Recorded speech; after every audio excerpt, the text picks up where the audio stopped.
healthcare coverage was established and primary education was made free. Ati benshi bakuwe mu bujiji, uburezi ndetse n'ubuzima byose bitezwa imbere, ibyinshi binashyirwa ku rwego rwo kuba abantu babona izo serivisi ku buntu. However, it was quickly understood that development was not a one-size-fits-all model, and with the modest means that we have as a developing country, Rwanda nonetheless reformed its institutions and reorganized itself to do more, be more, and have more. Nubwo byari bimeze bityo ariko mu bushobozi buke bw'u Rwanda bamaze kumenya ko bagombaga kwiteza imbere, bagateza imbere inzego zose ndetse bagakomeza gukorera muri ubwo bushobozi buke kugira ngo bakore byinshi bishoboka. Hardships were turned into opportunities by developing solutions rooted in our context, drawing on our traditions. Ati bibi byinshi rero n'ubuzima butari bworoshye bwagiye bubyaza umusaruro kugira ngo abari byo byifashishwa ahubwo mu gushaka ibisubizo. And aimed at restoring dignity for all Rwandans. Ibyo kandi bigakorwa hagamijwe kongera gusubiza umunyarwanda wo ku rwego rusanzwe icyubahiro. For us, dignity or agaciro, as we say in our language, means that Rwanda has its rightful place in the world. Kuri twe nk'abanyarwanda agaciro ni igisobanuro cy'uko umunyarwanda cyangwa u Rwanda rufite umwanya warwo kandi rugomba kwishimira ku isi. Also means that we Rwandans are to take the driving seat of our own lives. Birasobanuye ko kandi muri uwo mwanya naho tugomba kuba tugana ari twe tugomba kuhitwara. Some solutions were born out of necessity, like the Gacaca community courts. The Gacaca community courts, for instance. Ati rero bimwe na bimwe twagiye twishakamo ibisubizo, urugero nka Gacaca cyangwa urukiko rwa Gacaca responded to the impossibility of prosecuting genocide perpetrators through conventional courts. Ati Gacaca yafashije cyane mu gusubiza no gushakira ibisubizo ibintu byinshi byasaga n'ibidashoboka, cyane cyane ku bantu bari baragize uruhare muri Genocide yakorewe Abatutsi hifashishijwe inkiko twakwita nk'iza rubanda. You know, after the genocide, as I told you, there were 1 million people killed out of a population of 7.5 million, and at that time. Ati nkuko rero nabibabwiye n'ubundi muri Genocide yakorewe Abatutsi abantu barenga miliyoni barapfuye, kandi icyo gihe bivuga ko hari miliyoni 7 n'igice zisagamo bakeya. Obviously there were an equivalent number of perpetrators. So igiye kureba rusanga n'ubundi n'abakoraga ubwo bwicanyi nabo bajya kungana nabo bishe n'ubundi. When we started with conventional courts, experts told you that it would take up to 100 years to prosecute everyone. So ubwo twatangiraga rero izi nkiko twakwita nk'inkiko za rubanda cyangwa se zo muri rubanda, abahanga batubwiye ko kugira ngo abo bantu bose bajya kungana na miliyoni bazagizwe imbere y'ubutabera bizadutwara nibura imyaka 100. We decided to go back into our traditions and our culture with the Gacaca courts. Niyo mpamvu rero byadusabye kongera gusubira inyuma ngo dushaka ubundi buryo tureba mu muco ndetse n'imigirire ya Kinyarwanda, hanyuma tuza gusanga umuti ari Gacaca cyangwa urukiko rwitwaga Gacaca. Gacaca means grass, actually, because in the past when there was a conflict in the neighborhood, we had the elder of the village who was sitting on that grass and calling the people who had issues to try to settle the thing peacefully. Tubusanzwe ubundi Gacaca, iyo tuvuze Gacaca ni nko gusobanura ibyatsi cyangwa se icyatsi cy'umucaca. Ati kera rero mu Rwanda rwacu rwo hambere iyo abantu bagiranaga ibibazo barabahamagaraga, abantu bakuru mu muryango bakicara kuri uwo mucaca bagatangira kureba uko bakunga abagiranye ibibazo mu buryo nyine bwumvikanyweho. This is what we did, and we had actually we managed to adjudicate more than 2 million cases. ati ibyo nibyo twakoze rero kandi byadufashije nibura gukemura cyangwa kugera ku bibazo n'imanza zigera kuri miliyoni cyangwa zirenga. Until 2012 when we closed those Gacaca jurisdictions, and many of the people who were convicted, those who admitted guilt, who confessed, they received light sentence, so that most of them now, I don't know the figures, but it must be more than 80% are now out of jail, living with the rest of the population. ati rero ubwo abenshi baje gukatirwa na Gacaca baragiye bakora ibihano byabo kuko buri umwe yahawe igihano kijyanye n'ibyo yari yarakoze, none ubu benshi ahubwo banangiye gusubira muri society kuko bashoje ibihano byabo. reka nkumvishe kuri iyo ngingo aho yagarukaga kuri achievements u Rwanda rwakoze ku buryo bigoye kwirengagiza aho impinduka zabaye muri iki gihugu mu myaka 31 ishize kuva Genocide yakorewe abatutsi ihagaritswe mu gihugu. Ariko nk'umuzi w'ikibazo nabigarutseho yongera gutunga agatoki uruhare rw'ababirigi nk'uko ndi kubivuga. In 1962, Rwanda, like other African countries, was left in a state of political turmoil. ati mu 1962 u Rwanda nk'ibindi bihugu bya Afurika rwasizwe mu bibazo nyine bya politiki. Belgian colonizers had succeeded in imposing their rule through a divide and conquer strategy. abakoroni b'ababirigi bari bageze ku ntego yabo yo gucamo mbatanye mbategeke, uburyo bwa mbatanye mbategeke mu miyoborere. Effectively, they managed to turn socio-economic groups and divisions of labor into a full-fledged ethnic groups of Hutu, Tutsi, and Twa. ati rero ku bw'ibyo bashoboye kugera ku ntego yabo yo gufata amoko yari asanzwe ndetse n'imibereho y'abanyarwanda, barangije bayigira ibintu bikomeye cyane bitandukanye abantu kugira ngo byifashishwe nk'amoko noneho y'abahutu, abatutsi ndetse n'abatwa.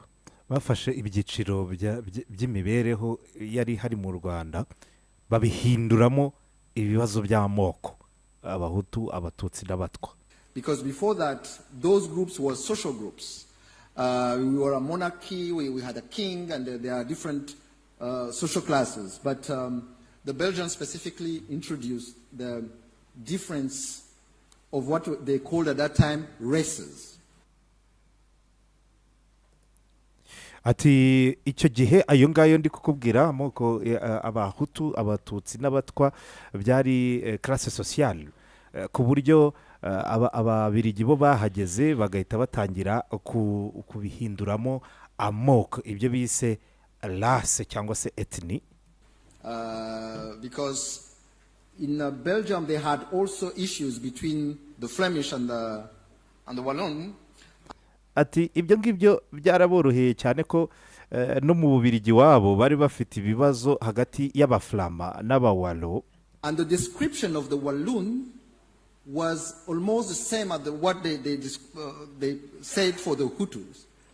Ati rero wasangaga uko bafataga Abawalo mu gihugu cyabo, uwo mwanya ari wo bashyizemo n'Abahutu basanze mu Rwanda. Description of the Tutsi and atoya ati Abawalo babagereranyaga n'Abatutsi.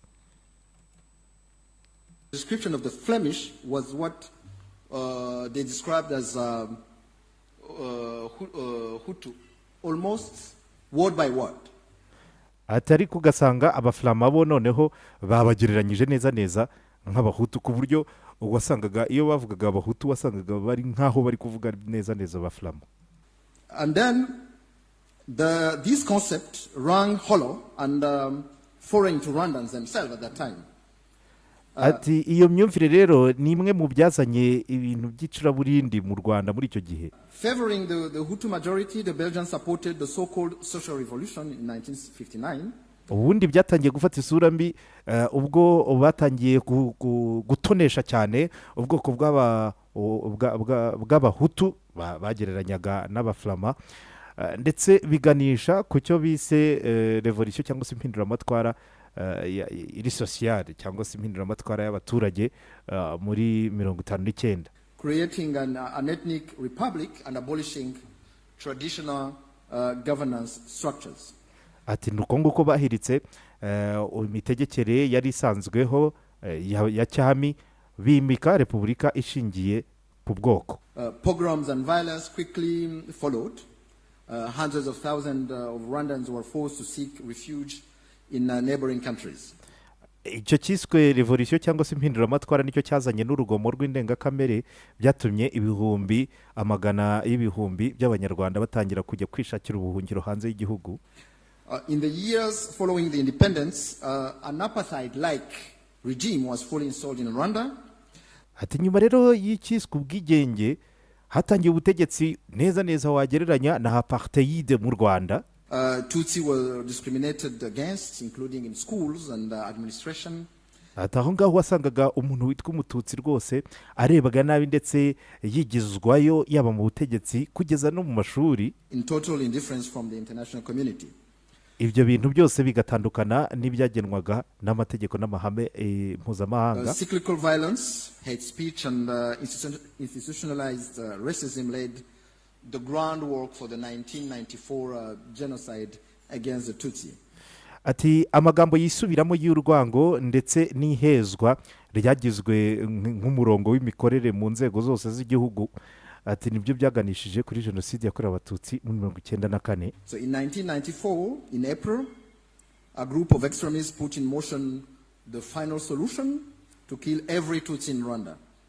Ati muri iyo 1994 nibwo abahutu b'abahezanguni bazanye icyo wagereranya na solution finale. Solution finale mwibutse ko ari n'ijambo ryakoreshejwe muri jenoside ya Holocaust aho bavugaga ngo ni muti w'ikibazo wa nyuma. Ati niwo wakoreshejwe rero kugira ngo batangire bice abatutsi. They mobilized the general population to carry out this plan. Those who opposed the massacres were also killed. Ati nuko nguko rero batangiye icengeza amatwara mu baturage ryaganishije ku gukora jenoside ndetse n'abageragezaga kubihakana cyangwa se kutabikozwa bagahita bicwa. It is only in July 1994 that the forces of the Rwandan Patriotic Army put an end to this genocide, but not before 1 million Rwandans lost their lives from a population of 7.5 million. Ati ibyo byarabaye biranaba kugeza mu kwezi kwa karindwi ku mwaka wa 1994 ubwo ingabo za APR zaje zigahagarika jenoside. Atariko nubwo zayihagaritse byabaye hamaze gupfa abantu batari munsi ya miliyoni y'abatutsi. Nuko rero n'amagambo akomeye kuri podium iri international.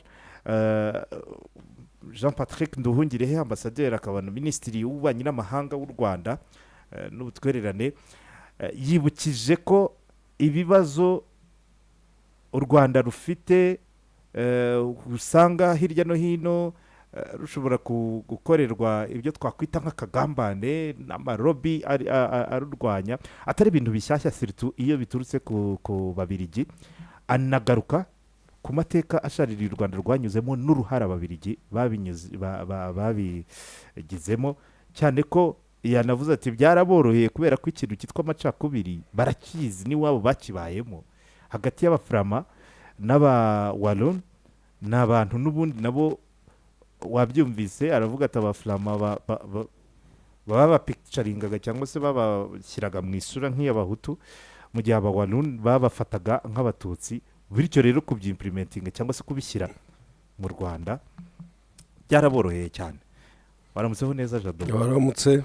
Ni amahoro ko nuva Derike se ko ntakanye ntubona aho Didier y'imanyamazi vuga y'inywere. Didier warebye uko bigenzara Deri ntakanyeje ndasega hari uyu munsi.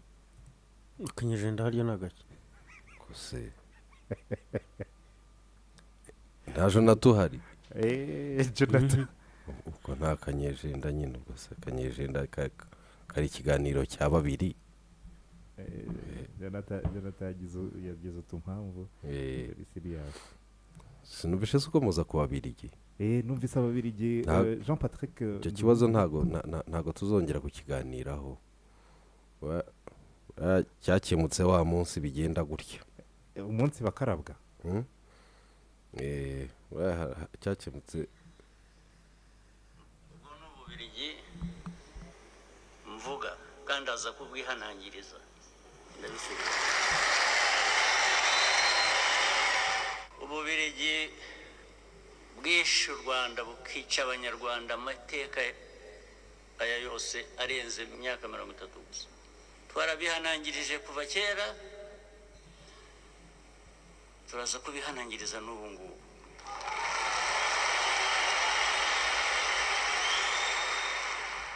akongera mu kanya bati ntabwo tubemerera ko mugera mutya ariko tukabaza ariko mu babandi mwadushinzwe nande abanyarwanda ko mwemera imana kuko yashinze u Rwanda aba bantu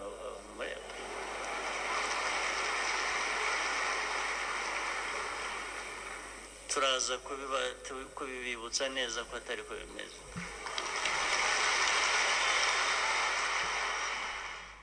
mu buryo bwacu butari bwinshi cyane turaza guhangana nabo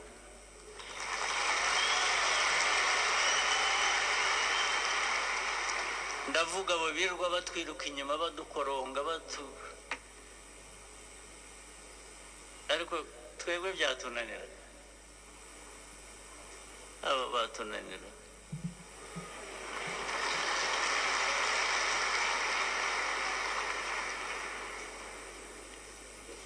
hari ibintu byacu bimwe baza kugomba kwigomwa bakaduha amahoro ubwo ariko ndabivuga mbateguza ariko nteguza namwe abanyarwanda ngo iyi myaka yose tumaze kuri urugamba rwo kubaka igihugu cyacu turashaka kuba abanyarwanda ntabwo dushaka kuba ababirigi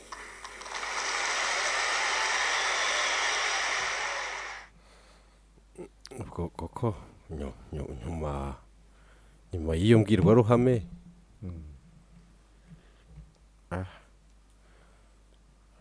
ngewe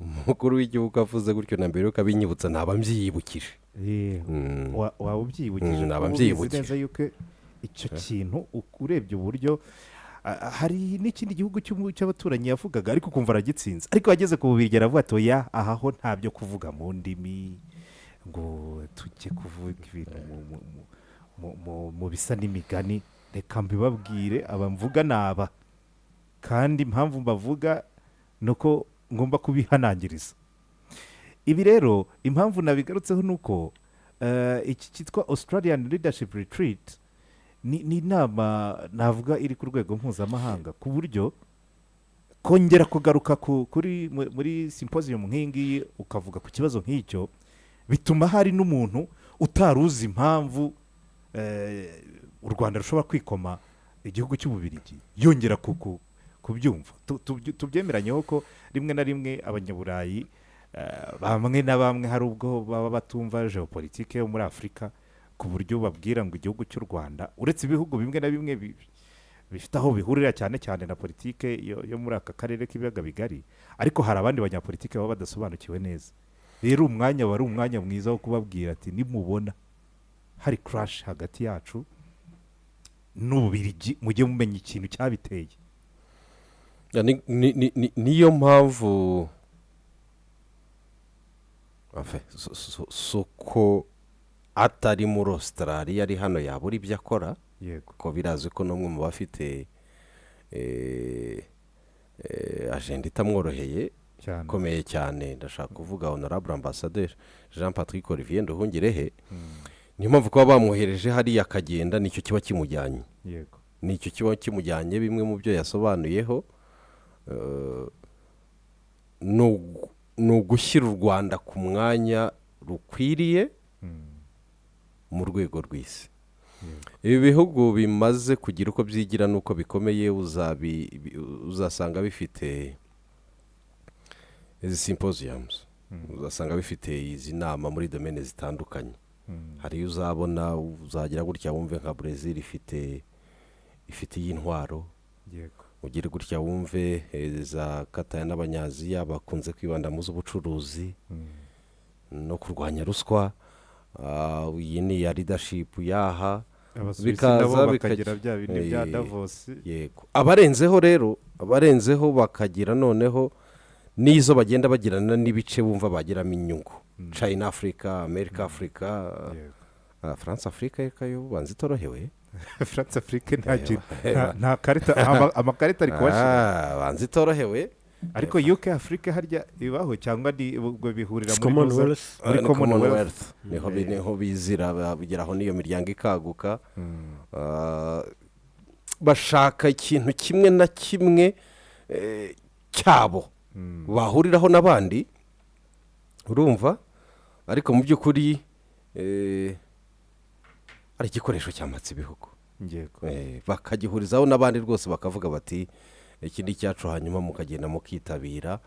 iyo baguhamagaye rero hari hahuriye n'abandi bafata nk'inshuti zabo, ukasobanura rero ukababwira bakumva, buri umwe agahabwa umwanya. n'ibyo iyo bisoje buribaza kumva iyo bisoje ikiza nko kuvamo. iyo bisoza bigira bati rero utaha mu mwaka utaha turumva tuzakorana ku buryo bwaho inkunga tuzabagenera yaba ingana uko. ari ababirigi babivuga cyangwa ari abanya-Australia? benshi muri izi nama ntujya ubona nka America Africa, uyu mwaka twumva tuzashyira amaye. aba China bati uyu mwaka twe turumva tuzakorana kuri ubu buryo. usanga ari ni igice nanone cya politike kuri urwo ruhande. ubwo natwe tumara gutera imbere tuzareba mu muco wacu cyangwa se muri gahunda y'imyemerere yacu, tube twavuga tutariko dutegura Agaciro Symposium. ababyumva uko nguko ko bakwishakamo ibisubizo, kandi ko ijwi ryabo rigomba kumvwa ku isi yose, muze hano tuganire. nabonye bitari na kure cyane, niko bimera. inama nyinshi ziga ku bukungu na resilience ya Afurika, hari nyinshi rwose ziri muri uwo mujyo zimaze kubera mu Rwanda. kandi ushaka iyawe ngarukamwaka ikwitirirwa, iri mu muco wawe, iri mu myumvire yawe, iri mu byo wemera, ukayizana ahangaha ukagenda ukabirema muri ubwo buryo. sinzi buriya simbabeshye, rimwe mu magambo akomeye nshobora kuba narize nkiri muto, ntanabwirwaga kure rwose. nshobora kuba narajyaga kwiga mu gitondo mbwiwe ijambo bita Pan-Africanism.